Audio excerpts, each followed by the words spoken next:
शेंग भी बिना कुछ सोचे समझे किंगयू को बचाने पूल में कूद जाता है। ये सीन देख कर ना स्कूल की बहुत सारी लड़कियां जेलस फील करने लगती है। जब स्कूल का सबसे हैंडसम लड़का कॉमन सी लड़की के पीछे दीवाना होगा तो हुमस तो फैलेगी ना। खैर कैसे भी करके मिंग शेंग ने किंगयू को बचा लिया। फिर शेंग किंगयू को टॉन्ट मारता है कि तुम नॉर्मल से डॉक्यूमेंट्स के लिए अपनी जान खतरे में कैसे डाल सकती हो, बट तुम मेरा थैंकफुल रहो, मैंने तुम्हारी जान बचा लिया। नेक्स्ट सीन में हम किंगयू को हॉस्पिटल में देखते हैं जो कि डॉक्टर से पूछ रही होती है, डॉक्टर क्या इस हॉस्पिटल में पिछले साल किसी बेयू नाम की लड़की की मौत सर्जरी या अपेंडिक्स से हुई थी क्या? पहले तो डॉक्टर बताने से साफ साफ मना कर देता है, बट जब किंगयू बताती है कि वो मेरी सिस्टर थी तो ना डॉक्टर को उस पर थोड़ी दया आ जाती है। वो उसे बताता है हमारे हॉस्पिटल में पिछले 20 सालों से अपेंडिक्स और सर्जरी जैसी छोटी छोटी ऑपरेशन में कभी भी किसी की मौत नहीं हुई है। ये बात सुनकर ना किंगयू का तो दिमाग घूम जाता है। उसे अब साफ साफ समझ आ गया था कि उसके पेरेंट्स ने आज तक जो भी बेयू की डेथ के बारे में उससे बोला वो सब झूठ था। और वो एक बात तो साफ साफ समझ गई है कि उसकी बहन की डेथ के पीछे कोई नॉर्मल सीक्रेट नहीं बल्कि बहुत बड़ा हॉरर सीक्रेट है। इधर हम मिंग शेंग को देखते हैं जो कि अपने डैड से मिलने जा रहा होता है। यहाँ पर हमें एक बात पता चलती है, शेंग जो कि बाहर से जितना शाइनिंग दिखता है अंदर से उतना ही ब्रोकन है। यहाँ पर हमें पता चलता है उसके डैड जो कि हॉस्पिटल के चेयरमैन हैं पैसों के लिए कुछ भी कर सकते हैं। यहाँ पर शेंग के डैड उसे एक फॉर्म देते हैं जिसमें आर्ट और साइंस स्ट्रीम चूज करने का ऑप्शन था, बट ये क्या, उसके डैड ने तो ऑलरेडी साइंस स्ट्रीम में टिक कर दिया है। वो चाहते हैं कि मिंग शेंग बड़ा होकर उन्हीं के जैसे एक पैसे वाला डॉक्टर बने। यहाँ पर शेंग अपने डैड को बताता है कि उसे साइंस नहीं बल्कि आर्ट में इंटरेस्ट है, तो वो चिढ़ जाते हैं और उसे डांटने लगते हैं। वो उसे साइंस लेने के लिए फोर्स कर रहे होते हैं तो दोनों के बीच आर्ग्यूमेंट बढ़ जाती है और शेंग अपने आप को रोक नहीं पाता। वो सच सच कह देता है कि वो पैसों के लिए लोगों की लाइफ के साथ खेलते हैं। वो गुस्से में कहता है आप डॉक्टर नहीं बल्कि मर्डरर है। और आपको वो लड़की याद है ना, बेयू, जो पिछले साल मर गई थी? क्या आप में ये कहने की हिम्मत है कि उसकी मौत से आपका कोई कनेक्शन नहीं है?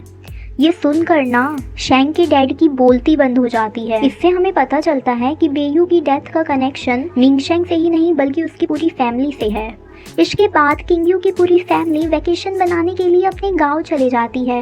वहाँ पर उनकी मुलाकात उनकी आंटी किम से होती है। जैसे ही आंटी की नज़र किंगयू पर पड़ती है वो उसे बेयू समझ के टाइटली हग कर लेती है। यहाँ पर हमें पता चलता है कि बेयू के एक्सपायर होने के बाद से आंटी किम की मेंटल कंडीशन ठीक नहीं है। वो उसे छोड़ना ही नहीं चाहती। उनकी आंखों में एक माँ जैसी ममता है। इससे हमें पता चलता है कि बेयू के मॉम डैड ही नहीं बल्कि रिलेटिव्स भी उसे बहुत प्यार किया करते थे। यहाँ पर आते ही ना पता नहीं किंगयू को अजीब सी फीलिंग आने लगती है। इनफैक्ट जब वो बेयू के रूम में आती है तो उसे एक अजीब सी पावर का एहसास होता है। यहाँ पर वो अपनी सिस्टर बेयू की ब्यूटीफुल फोटोज देखने लगती है।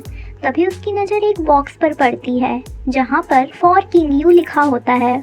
उसके अंदर ना छोटी छोटी क्लिप्स, कैंडीज और छोटा छोटा सामान होता है जो उसकी सिस्टर ने अपनी बहन किंगयू के लिए कलेक्ट करके रखा हुआ था। ये देख कर ना किंगयू थोड़ा शॉक्ड होती है। क्या उसकी बहन ने कभी उसके बारे में भी इतना सोचा था? थोड़ी देर बाद किंगयू की मुलाकात उसके एक बचपन के दोस्त माँ मिंग काई से होती है। ये वही माँ मिंग काई होता है जिसे किंगयू लेटर लिख रही होती है। बहुत देर तक बातें करने के बाद अगले दिन वो लोग विलेज की एक लाइब्रेरी में पढ़ने जाते हैं। जब माँ मिंग काई और किंगयू दोनों साथ में पढ़ रहे होते हैं तब सडनली किंगयू की मॉम वहाँ आ जाती है। वो बिना कुछ सुने माँ मिंग काई को बहुत भला बुरा सुनाती है और किंगयू का हाथ पकड़ के उसे जबरदस्ती वहाँ से घसीट के ले जाती है। अपने मॉम के इस अजीब बिहेवियर को देख कर ना किंगयू अब जानना चाहती थी कि आखिरकार उसकी बहन की डेथ कैसे हुई थी। वो एक प्लान बनाती है और बड़ी ही चालाकी से शेंग से वो लेटर मांगती है जो उसने माँ मिंग काई को लिखा था। हर बार की तरह शेंग मना कर देता है तो वो बात बदल कर बोलती है, ओके तो फिर तुम मेरी एक हेल्प करो, मेरी बहन बेयू की मेडिकल रिपोर्ट मुझे प्रोवाइड कराओ। शेंग जो कि खुद अपने फादर से मेंटली फाइट कर रहा है इस एग्रीमेंट के लिए मान जाता है। शेंग मुस्कुराने लगता है और बोलता है, अगर मैं तुम्हारा ये काम कर दूं तो तुम मेरा थैंक्स कैसे अदा करोगी? जिस पर किंगयू बोलती है, तुम जो बोलोगे वो मैं करूंगी। तो दोनों के बीच एक डील फिक्स हो जाती है। नेक्स्ट सीन में किंगयू अपने विलेज की एक हेल्थ वर्कर लेडी से मिलती है। वो उसे बताती है कि वो इस विलेज के क्लिनिक में 20 साल से ज्यादा से काम कर रही है और विलेज के हर आदमी की बीमारी से वाकिफ है। जब किंगयू उनसे बेयू के बारे में पूछती है तो वो बोलती है विलेज में फैली अफवाह के अकॉर्डिंग उसे एड्स था, लेकिन मैं श्योर नहीं हूँ कि उसे एड्स था कि नहीं। वो अपनी बात खत्म करते हुए एक ऐसी बात बोलती है जो किंग्यू की हार्ट बीट बढ़ा देती है। वो बताती है पीयू अपनी डेथ से ठीक 1 महीना पहले विंटर वेकेशन में हुआंजू आर्ट स्कूल से अपने घर लौटी थी। तो वो हेल्थ चेकअप कराने आई थी। उसका मिसकैरेज हो गया था और वो प्रेग्नेंट थी। वहाँ उसके साथ उसकी मॉम भी आई थी। उन्हें जैसे ही इस बात का पता चला उन्होंने बेयू को सीधे थप्पड़ मार दिया। नेक्स्ट सीन में हमें शैंग को दिखाया जाता है जो कि अपने डैड से मिलने आया हुआ था। डैड ने ना यहाँ बड़े प्यार से शैंग के लिए पिज्जा मंगाया हुआ था, बट शैंग यहाँ बहुत गुस्सा हो जाता है। वो बोलता है मुझे पिज्जा तब पसंद था जब मैं 6-7 साल का था। मॉम के जाने के बाद मैंने कभी पिज्जा नहीं खाया। फिर हमें एक फ्लैशबैक का सीन दिखाया जाता है जहाँ पर हम शैंग की मॉम को उसके फादर से लड़ते हुए देखते हैं। यहाँ पर ना मॉम बोल रही होती है आपके पास मुझे और अपने बेटे को छोड़कर ऑपरेशन सर्जरी सबके लिए टाइम है, हमें भी टाइम की जरूरत है। आपको जीनियस डॉक्टर बनाने में हमेशा हम ही स्ट्रगल क्यों करें। वो ना गुस्से गुस्से में घर छोड़कर चले जाती है, जबकि बेचारा छोटा शैंग रोते हुए अपनी मॉम को रोकने की कोशिश कर रहा होता है। सीन प्रेजेंट में शिफ्ट होता है। यहाँ पर डैड बोल रहे होते हैं मैंने तुम्हें समझाने की बहुत कोशिश की पर तुम नहीं समझे। ये कहकर ना वो वहाँ से चले जाते हैं। इधर किंग यू जो कि अपनी सिस्टर के बारे में ट्रूथ जानने में लगी हुई है, उसे सैंग एक ईमेल भेजता है जिसमें ना बीयू की मेडिकल रिपोर्ट अटैच्ड होती है। ये मेडिकल रिपोर्ट देखकर ना किंग यू तो मानो कोमा में चली गई हो। वो बहुत ज्यादा हैरान हो जाती है और दोबारा पढ़ती है जिसमें साफ लिखा होता है बीयू की डेथ ना एड्स से ही हुई थी। ये देखकर किंग यू और उसका ब्रदर शॉक्ड हो जाते हैं। फिर किंग यू अपने ब्रदर को बताती है हेल्थ सर्वेंट आंटी के अकॉर्डिंग बेयू का ननकेया विलेज में मिसकैरेज हुआ था।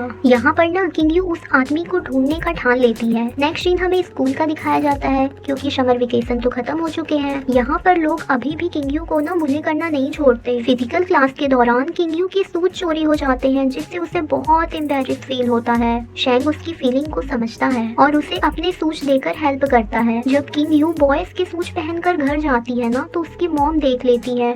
मॉम गुस्से में बोलती है ये तुम किसके सूच पहन के आ गई और तुम्हारे सूच कहाँ है। यहाँ पर ना किंग यू झूठ बोल देती है कि उसके सूच चोरी हो गए और ये सूच उसे डस्टबिन में मिले हैं। जब मॉम उसे डांटने लगती है कि तुम्हारे सूच ऐसे कैसे किसी ने चोरी कर लिए, तब जिंग यू मॉम को सब सच सच बता देता है कि किंग यू को लगातार स्कूल में बुली किया जा रहा है। बीयू का पास्ट फिर से ताजा हो चुका है। सिर्फ किंग यू ही नहीं बल्कि मेरा भी स्कूल में मजाक उड़ाया जा रहा है। ये सुनकर ना मॉम का गुस्सा डर में बदल जाता है। वो किंग यू को ना सांत्वना देने के बजाय लोगों के ताने सहने की एडवाइस देती है कि लोगों को जो बोलना है बोलने दो, वो धीरे धीरे भूल जाएंगे। मॉम की ये बातें सुनकर ना किंग यू को बहुत बेकार लगता है। नेक्स्ट सीन में हमें जिंग यू और किंग यू को आपस में बात करते हुए दिखाया जाता है जहाँ पर यू बोल रहा होता है कि बेयू के तो कई बॉयफ्रेंड्स थे बट ननकेया विलेज में उसका कौन बॉयफ्रेंड था। फिर एक रात किंग यू जिंग यू के साथ ननकेया विलेज जाती है। हमें यहाँ पर पता चलता है बीयू को मरे हुए आज पूरे 1 साल हो गए हैं, इसलिए किंग यू बीयू की ग्रिफ के पास आई है।